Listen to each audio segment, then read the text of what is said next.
और मैं हूं आपके साथ जागृति खंतवाल। बुलेटिन की शुरुआत कर लेते हैं बड़ी खबर के साथ। श्रीगंगानगर से बड़ी खबर सामने आ रही है, जहां गंगा सिंह चौक पर यूनिटी मार्च में एमएलए जयदीप बिहाणी की कलेक्टर एडीएम से तीखी नोकझोंक हो गई। श्रीगंगानगर विधायक जयदीप बिहाणी ने कहा कि आप डेकोरम समझो, मैंने पहले भी आपको एक बार कहा हुआ है, कोई फालतू बकवास करने की जरूरत नहीं है। इस तरह की जो बातें हैं वो विधायक की ओर से कही गई, जिसके बाद ये मामला बढ़ता गया। इसका एक वीडियो भी सामने आया है। फिलहाल ये तस्वीरें आपको दिखा रहे हैं श्रीगंगानगर से। रहना चाहता ये किससे दुखी है मेरे को ये बताए। होने दो ना रिकॉर्डिंग, मेरे क्या फर्क पड़ता है इस बात से। मैडम मैं ये नहीं कह रहा हूँ, मैडम मैं ये नहीं कह रहा हूँ। ये एडीएम ये कैसे कह रहा है, मैं यहाँ नहीं रहना चाहता।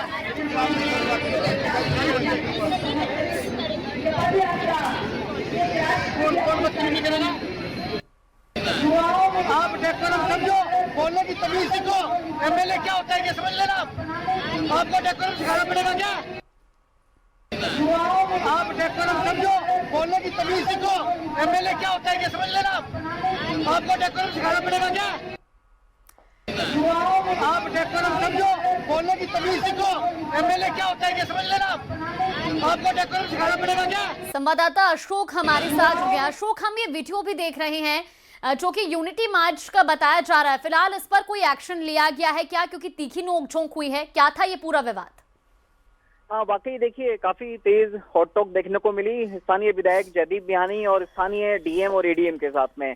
वजह बताई जा रही है कि स्थानीय विधायक जयदीप बिहानी, उनका कहना है कि स्थानीय ब्यूरोक्रेट उस समय पर मौजूद नहीं थे, जबकि उन्हें तय समय पर उपलब्ध होना चाहिए था। जबकि स्थानीय ब्यूरोक्रेट्स का ये कहना है कि वो वहीं मौके पर ही मौजूद थे, लेकिन चूंकि काफी ज्यादा गंगा सिंह चौक पर काफी ज्यादा संख्या में कार्यकर्ता और बच्चे मौजूद थे, ऐसे में संभवतः वो थोड़ा इस तरफ खड़े हुए थे, वो उस तरफ खड़े हुए थे।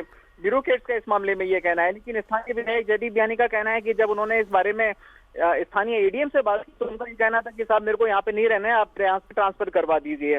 उसी दौरान जब मौके पर जिला कलेक्टर डॉक्टर मंजू पहुंची तो उस समय दोनों के बीच में एक बार फिर विवाद हो गया और स्थानीय विधायक जयदीप बिहानी ने कहा कि आपको एमएलए का प्रोटोकॉल समझना होगा। हालांकि विधायक का ये कहना था कि भाई जब स्थानीय जनप्रतिनिधि मौके पर पहुंचा है तो ब्यूरोक्रेट्स को मौके पर होना चाहिए था, लेकिन ब्यूरोक्रेट्स का ये कहना है कि हम मौके पर ही मौजूद थे, लेकिन समय बहुत ज्यादा भीड़ थी तो उस भीड़ की वजह से एक साथ नहीं मिल पाए मौके पर।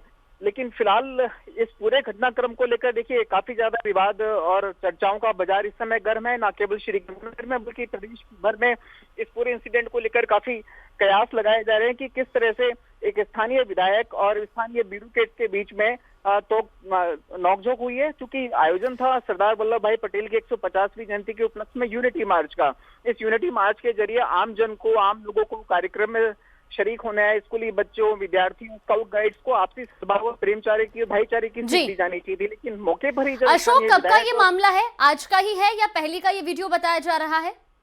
नहीं, आज ही का मामला है। सुबह लगभग 11 बजे का ये इंसिडेंट है जो महाराजा गंगा सिंह चौक पर हमारा यूनिटी मार्च प्रस्तावित था। इस यूनिटी मार्च के जरिए ये एक मैसेज देना था समाज को कि सरदार वल्लभ भाई पटेल ने किस तरह से उस देश की अखंडता के लिए अपना जीवन न्यौछावर किया और उसके बाद में हम लोगों को भी इसी तरह से अखंडता बनाए रखनी है और आपसी प्रेम भाव और भाईचारा बनाए रखना है। लेकिन आप देखिए मौके पर जो इंसिडेंट हुआ वो अपने आप में बताता है कि किस तरह से स्थानीय जनप्रतिनिधि और ब्यूरोक्रेट्स के बीच में ही तालमेल नहीं है, आपसी सद्भाव नहीं है, आपसी प्रेमचारा और भाईचारा नहीं है। तो एक बहुत गलत मैसेज गया है। हालांकि अब देखना ये होगा कि पूरे इंसिडेंट को लेकर क्या रिएक्शन निकलकर सामने आता है। फिलहाल स्थानीय विधायक जयदीप बिहानी ने यहाँ तक अशोक, ये भी जरूर जानना चाहेंगे, इस पूरे मामले के सामने आने के बाद क्या अभी तक विधायक जगदीप बिहानी की ओर से कोई बयान दिया क्या है इस पूरे मामले पर? मदन राठौड़ और यहाँ तक कि सीएम भजनलाल शर्मा तक भी इस पूरे प्रकरण को पहुंचाया है। अब देखना ये होगा कि इस पूरे प्रकरण को लेकर आगे ऊंट किस करवट बैठता है। जी आयुषी। अब बिल्कुल अशोक, क्या जगदीप बिहानी की ओर से इस पूरे मामले पर अभी कोई बयान सामने आया है निकलकर, या जिस तरीके से ये पूरा मामला पेश आया क्या ये माना जाए कि अफसरशाही जो है वो हावी है श्रीगंगानगर में?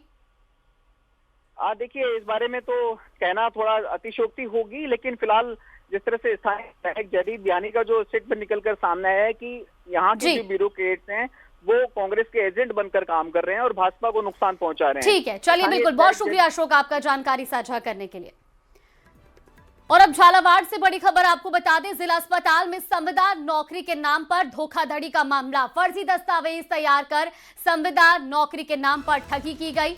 प्लेसमेंट एजेंसी संचालक और उसका साथी गिरफ्तार किया गया है। अस्पताल अधीक्षक की फर्जी सील लगाकर देते थे नियुक्ति पत्र। ये बड़ी खबर आपको बता रहे, फर्जी नियुक्ति पत्र, सील, हाजिरी रजिस्टर और कार जब्त कर ली गई है।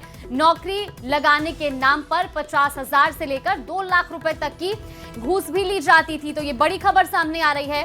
कोतवाली थाना पुलिस फिलहाल इस पूरे मामले की जांच कर रही है। झालावाड़ का ये पूरा मामला है, जहां जिला अस्पताल में संविदा नौकरी के नाम पर धोखाधड़ी की जा रही थी। फर्जी दस्तावेज तैयार कर संविदा नौकरी के नाम पर ठगी का ये पूरा मामला है। प्लेसमेंट एजेंसी संचालक और उसका साथी गिरफ्तार कर लिया गया है। तो वहीं अस्पताल अधीक्षक की फर्जी सील लगाकर नियुक्ति पत्र देते थे और फिर फर्जी नियुक्ति पत्र, सील, हाजिरी रजिस्टर भी जब्त किया गया है। कार एक जब्त कर ली गई है। नौकरी लगाने के नाम पर 50,000 रुपए से लेकर 2 लाख रुपए तक लिए जाते थे और इस तरह का फर्जीवाड़ा किया जाता था। फिलहाल पुलिस इस पूरे मामले की कार्रवाई कर रही है, इस पूरे मामले पर जांच कर रही है।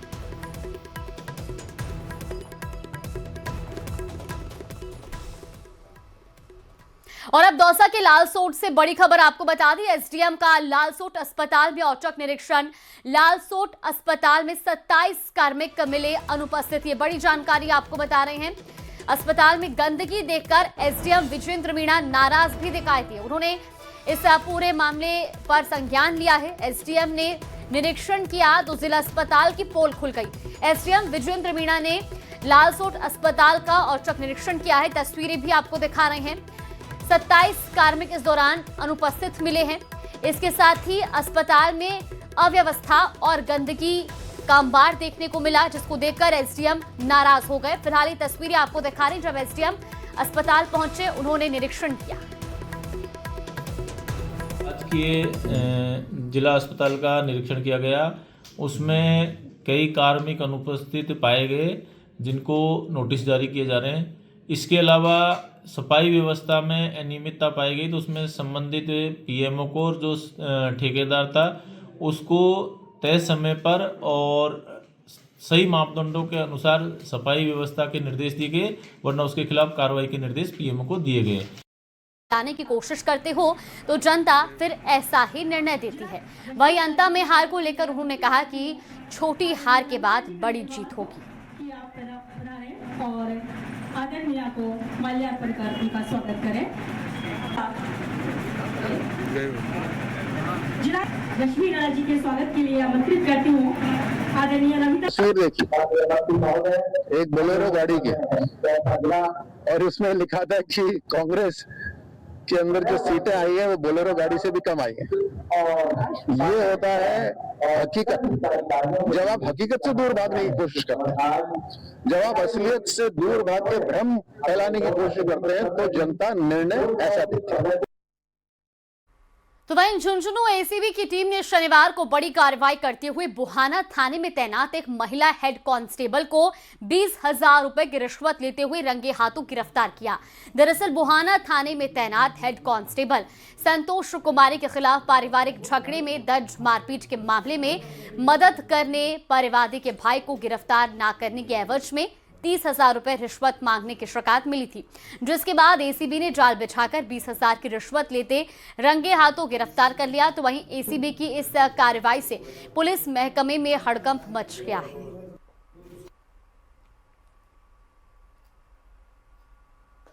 4/11 को परिवादी ने वहाँ 1064 पे संपर्क किया था और उसने बताया था कि बुहाना थाने में मेरे खिलाफ मुकदमा दर्ज है, जिसकी मुकदमे में मदद करने के लिए वहाँ जो आईओ है हेड कांस्टेबल संतोष कुमारी, वो मेरे से रिश्वत मांग रही है।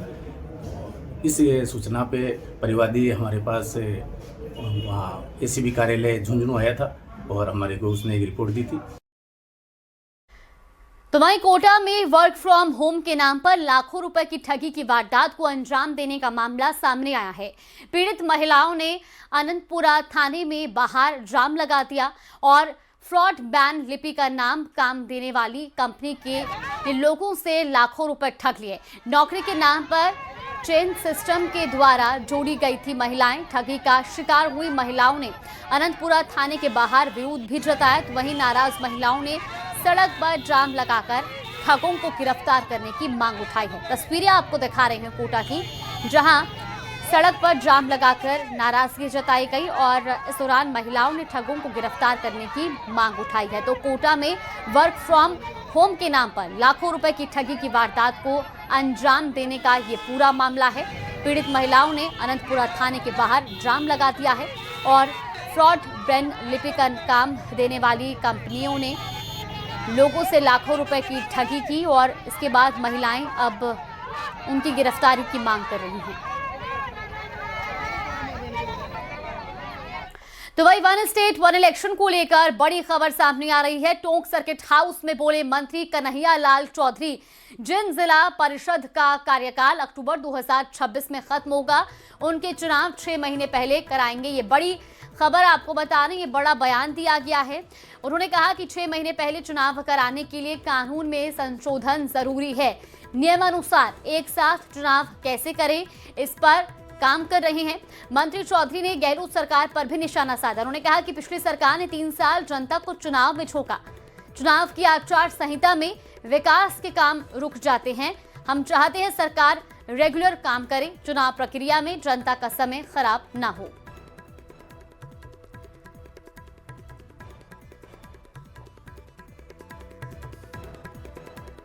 जनता पार्टी कहीं डरी हुई नहीं है। 100% जो प्रक्रिया होती है चुनाव की, उसके साथ पहले हमने घोषणा की थी कि वन स्टेट वन इलेक्शन हमें कराना है। कई जिला परिषद के चुनाव, कई हमारे पंचायतों के चुनाव जिनका कार्यकाल 26 अक्टूबर को खत्म हो रहा है, 2026 अक्टूबर तक खत्म होगा, उनको हम 6 महीने पहले लेके आएंगे। जयपुर से बड़ी खबर आपको बता दें, सेंट्रल पार्क में पेड़ों की कटाई को लेकर विरोध जारी है। जेडीसी के आदेश पर चुड़ैल के पेड़ों की कटाई शुरू हो गई है। अस्थमा नियंत्रण के नाम पर ये पेड़ काटे जा रहे हैं। पर्यावरण प्रेमियों ने अब पेड़ काटे जाने पर सवाल भी उठाए हैं। पर्यावरण प्रेमियों ने निर्णय पर पुनर्विचार की मांग की है। तो ये बड़ी खबर जयपुर से आपको बता रही, जहां सेंट्रल पार्क में पेड़ों की कटाई को लेकर अब लोगों ने विरोध करना शुरू कर दिया है। जेडीसी के आदेश पर चुड़ैल के पेड़ों की कटाई शुरू हो गई है और ऐसे में अस्थमा नियंत्रण के नाम पर ये पेड़ काटे जा रहे हैं, जिसके बाद पर्यावरण प्रेमियों ने अब पेड़ काटे जाने पर सवाल उठाए हैं और साथ ही पर्यावरण प्रेमियों का कहना है कि अपने निर्णय पर एक बार फिर पुनर्विचार किया जाए।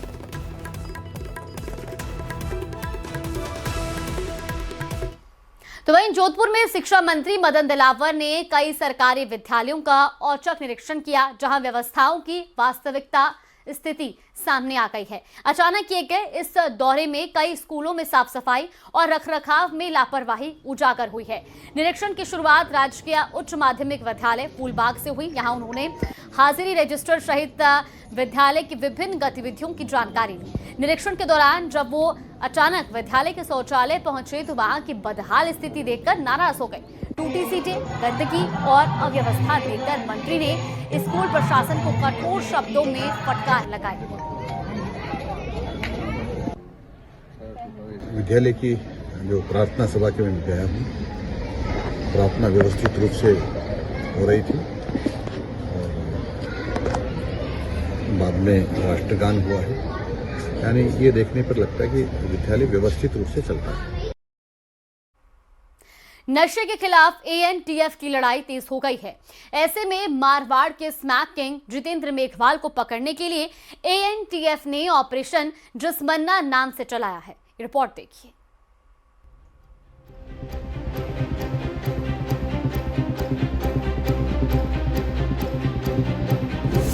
आंखों पर काली कमाई का पर्दा, गर्लफ्रेंड का चक्कर, सलाखों के पीछे मारवाड़ का स्मैक किंग। आंखों पर काली कमाई का ऐसा पर्दा चढ़ा कि हर महीने में 15 से 20 किलो स्मैक तैयार करना, फिर उसे बाजार में परोसना, हर महीने 50 से 60 लाख की कमाई करना। इसी कमाई पर कोठियां, मकान बनवाए, लेकिन उसे खुद इस स्मैक की लत लग गई। हालात खराब हुई तो परिवार वालों ने नशा मुक्ति केंद्र में 1 साल इलाज करवाया, लेकिन ठीक होने के बाद फिर वो इसी धंधे में लग गया। पिछले 3 से 4 महीने के अंदर उस पर 4 केस दर्ज हुए। लगातार वो स्मैक की तस्करी कर रहा था, युवाओं का भविष्य अंधकार में डाल रहा था, जिसे पकड़ने के लिए नई बनी एंटी नारकोटिक्स टास्क फोर्स और एटीएफ ने ऑपरेशन जिस्मन्ना चलाया। प्रदेश में नशे के खिलाफ लड़ाई तेज हो गई है। एएनटीएफ ने नशे के सौदागर कुख्यात जितेंद्र मेघवाल को पकड़ने के लिए 25,000 का इनाम घोषित किया, लेकिन वो लंबे समय से पुलिस को चकमा दे रहा था। मिली जानकारी के अनुसार उसकी पत्नी को पता चला कि जितेंद्र की गर्ल्स फ्रेंड है और वो घर से दूर रहकर गुलछर्रे उड़ा रहा है। बाड़मेर से रवाना हुई गणेश ट्रेवल्स की बस में बैठकर वो बेंगलुरु जा रहा है। बस फिर एनटीएफ ने राम जी का गोल के पास नाकेबंदी कर बस को रुकवाया और सोए हुए स्मैक किंग नाम से कुख्यात आरोपी जितेंद्र मेघवाल को गिरफ्तार कर लिया। यह इतना दुर्दांत अपराधी था जिसने 3 साल की अल्प अवधि में ही नशे की काली दुनिया में अपने आप को एक सूत्रधार के रूप में स्थापित कर लिया। 3 साल में 8 मुकदमे, 3 बार जेल की हवा, और फिर भी माँ बाप कसम खिलाते रहे, पत्नी कसम खिलाती रही, और आंखों पे काली कमाई का ऐसा पर्दा चढ़ा कि बाज आने को तैयार नहीं। हर एक महीने में कम से कम 15 से 20 केजी स्मैक तैयार करके बाजार में जहर धकेलना, जहर परोसना और 50 से 60 लाख रुपए की कमाई करना। जितेंद्र पिछले 3 साल में नशा तस्करी का बड़ा नाम बन गया था। उस पर 8 केस दर्ज है और वो 3 बार जेल जा चुका था। वो हर बार पुलिस को चकमा देकर भाग भी जाता था, लेकिन कहते हैं कानून के हाथ लंबे होते हैं और आखिरकार एएनटीएफ की टीम ने उसे धर दबोचा, जिससे पूछताछ में कई खुलासे होने की उम्मीद है। न्यूज़ 18 राजस्थान के लिए बाड़मेर से प्रेमदान देथा की रिपोर्ट।